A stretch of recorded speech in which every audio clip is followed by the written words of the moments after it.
I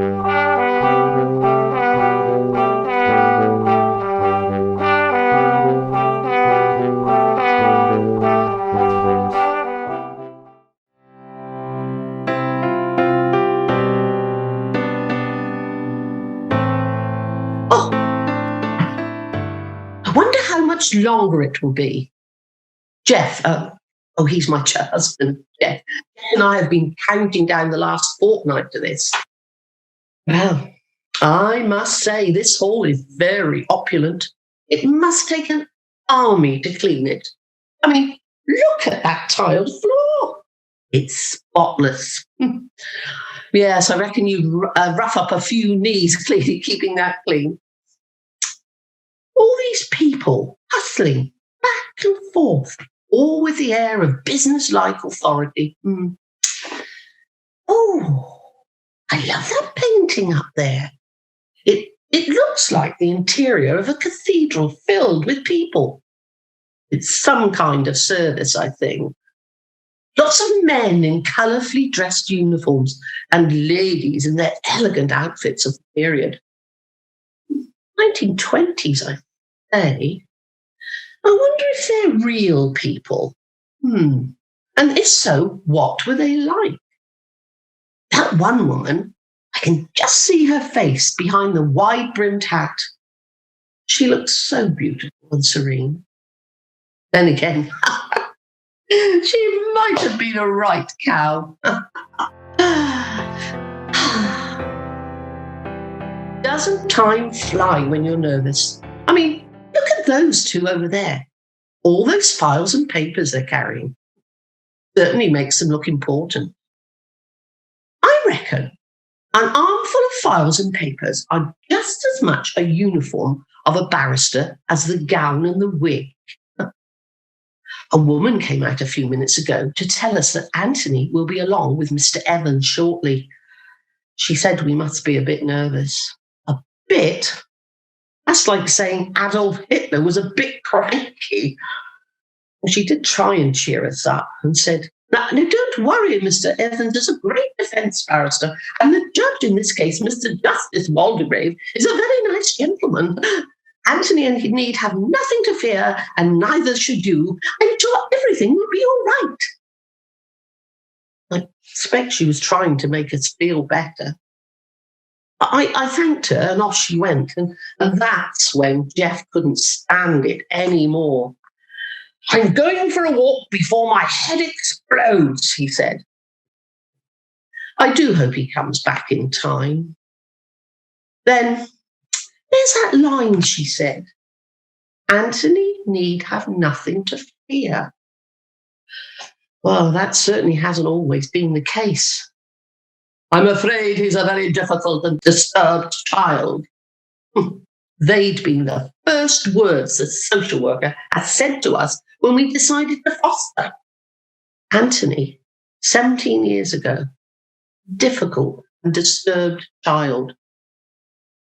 We'd been fostering on a short-term basis, well, for a number of years. And as the chances of us having children were nil, we decided to adopt on a more permanent basis.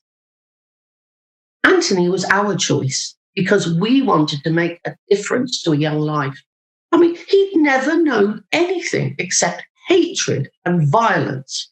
A father whose only solace was alcohol, and a mother whose mental fragility had been smashed beyond repair. I so remember that first day he arrived at the house. He reminded me of a little frightened rabbit with wide, startled eyes. We'd been briefed by the social worker, but we still weren't prepared for what would follow.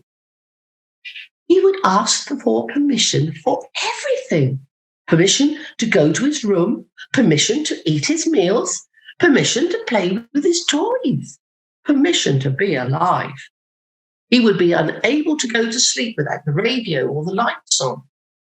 He buried his head under the blankets of those still hiding. We knew it wouldn't be easy. We'd been warned. We'd get all the help and assistance social services could give us.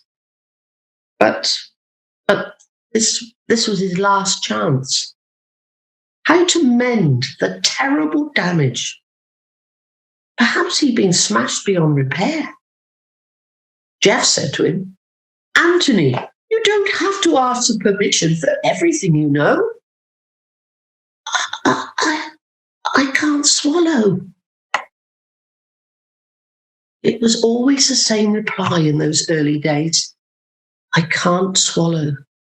The first time he said it, we took him to see a doctor. But there was nothing wrong. Well, nothing of a physical nature. It was just another symptom. Now, the first day at a new school is hard enough for any child. But for Anthony, we were advised that he should go to a normal school. But it was a terrible deal. Everything and everybody frightened him. He remained aloof, a loner. No, he'd never trusting anyone. People had betrayed him, and perhaps he would never trust people ever again. As the time passed, he remained a loner, always aloof. His mistrust of others made it impossible for him to make friends. Life, it would seem, would never honour the depths, the misery of his early years that had given him. He would remain lonely, an outsider, as he's always been. If I were you, I'd worry about that boy. Oh dear, Phil Claxton, our next door neighbour, spoke those words to us one day. To be honest, it was difficult not to agree. I'll tell you, one day he'll flip. His dad were a nutter. I'm warning you, Annie, he'll turn. I've seen it before. He's strange. He's in our Andy's class in school. Never bothers with anyone. Always looks as though he's brooding over something. And you know what kids are like? I mean, they'll start bullying him, and no wonder. You're going to have trouble. You mark my words. Phil always fancied himself as the fountain of all knowledge. Fancy thinking it was perfectly natural for children to bully someone weaker than themselves. And at the same time, considered it strange for someone to be quiet and withdrawn through no fault of his own. We both told him he'd never had a chance, Phil. We've got to give him a chance. I know what I'd give him. A good kick up the backside. That's what he wants. Shake his ideas up a bit.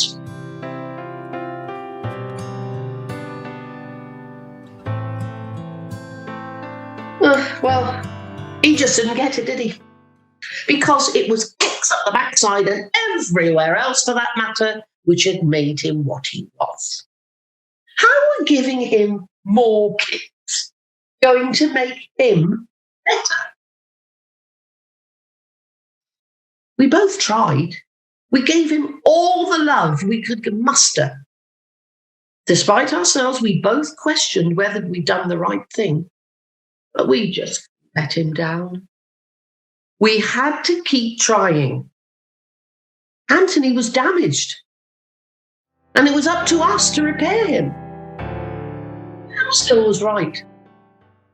Perhaps one day he would retaliate in the only way he knew how, his father's way, with violence.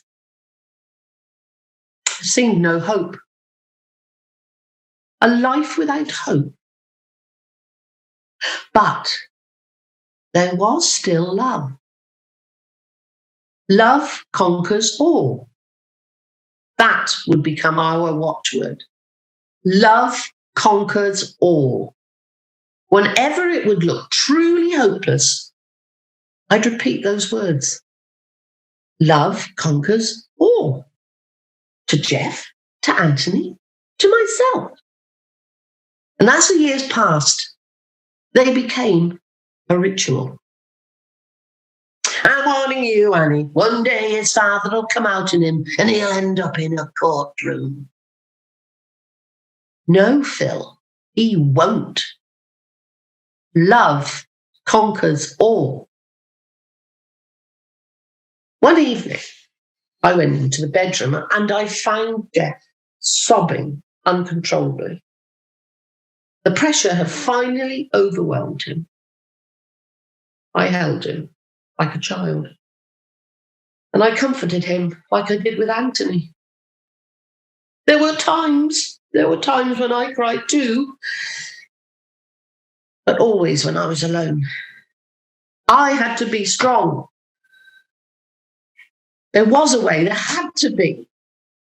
To abandon Anthony again would be to betray him once more and forever. Love conquers all.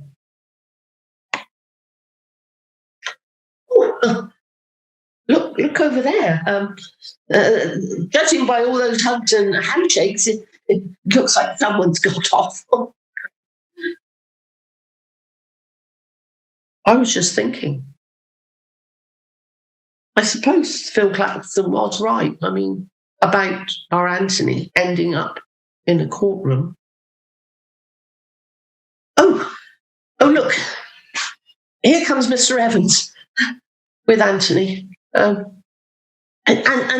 Jeff isn't here yet. Hello? What? Oh.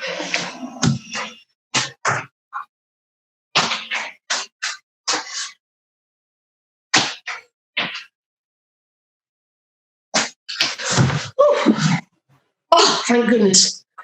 Here comes Jeff now. Oh, Jeff. You're back just in time. Oh, you've just missed him, love. He told me how much he loves us. And I told him how proud we are of him. I wished him luck. Mr. Evans said he could take the opening statement. Oh, what did you think of that? Our son will be making the opening statement. It's all I can do not to cry. Oh, we can go through to the viewing gallery now. Jeff asked me earlier if after all the problems we'd had with Anthony, all the heartache, did I ever think we'd be here like this? So proud of him. Oh, I mean, that he'd accomplished so much. A qualified barrister. Oh, that frightened, damaged child. And I told him, of course, love, I never had a moment's doubt. Never. Because I always knew that in the end, love conquers all.